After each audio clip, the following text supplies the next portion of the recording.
сондай керемет табиғатта адамдардың өздері келгісі келетін жағдай жасау керек қой. Сіздерде мына істеп жатқандарыңыз мынау.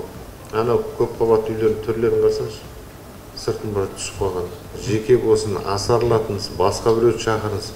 Бірақ ондай жағдай болмау керек. Тазалату керек, таза ұстау керек.